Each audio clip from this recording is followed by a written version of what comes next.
सीता कोण जगत्रय जननी.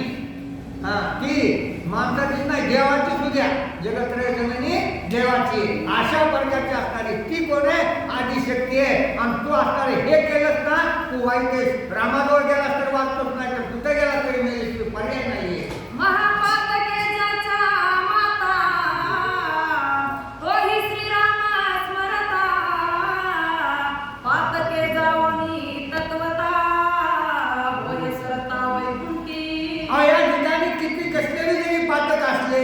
नाना प्रकारांचे पातक करणारा जर रामचंद्राला शरण गेला पण मनोभावे जावा लागेल. तुका म्हणे नको वरपंगू देवा घेई माझी सेवा भाव शुद्ध अशा प्रकारचं जावा लागेल. नाही तर वरपंगू गेल्याच्या नंतर कुठल्या प्रकारचा पर्याय नाही.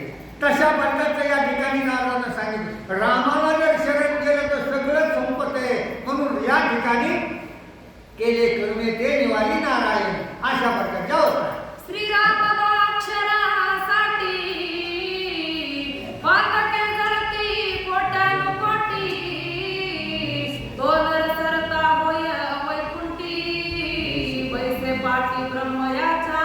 वैसे पाठी ब्रह्मयाच्या दोनच अक्षर आहेत रा आणि म. हे राम अक्षर असतात या ठिकाणी कोट्यावधी पापाचे डोंगर जरी असले तरी ह्याच्या नामामुळे असतात त्या ठिकाणी त्यांची घाट होतीये.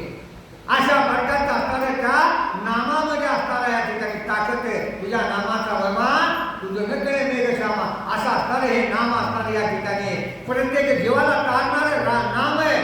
आणि असणारं तरुण या ठिकाणी ब्रह्म असणारं त्या ठिकाणी लोकांच्या ठिकाणी स्थान मिळते. बरं श्रीराम नामाचा प्रताप पापे निर्दळती अकल्प माझे तव पाप अर्प मी निष्पाप श्रीरामे. हे रामा रामा तुमच्या नामाच्या एवढे करून असणारे या ठिकाणी आणि कल्प कल्पच्या तुमच्या या ठिकाणी पाप असणारे संपून जात आहे. माझे तर पाप थोडंच आहे. आता ह्याला लाज तरी वाटावं आता बोलायला काही नाही आपल्याला.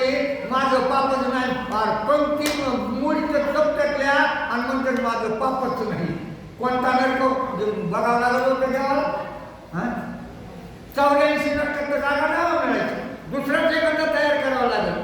अशा प्रकारचे म्हणजे माझं पापच कमी कळल्याशिवाय कळत नाही. हा श्रीराम नाम स्मरता वाक्पुटी कलिकल कल्मषा होय तुटी तो श्रीराम देखता दृष्टी पापाची गोष्टी मज नाही. पापाची गोष्टी मध्ये नाही. या ठिकाणी रामचंद्राचं नुसतं नामस्मरण केलं तर या ठिकाणी पाप जात आहे. आणि त्याला जर डोळ्यानं पाहिलं तर त्या ठिकाणी पाप राहील का राहू शकत नाही ना.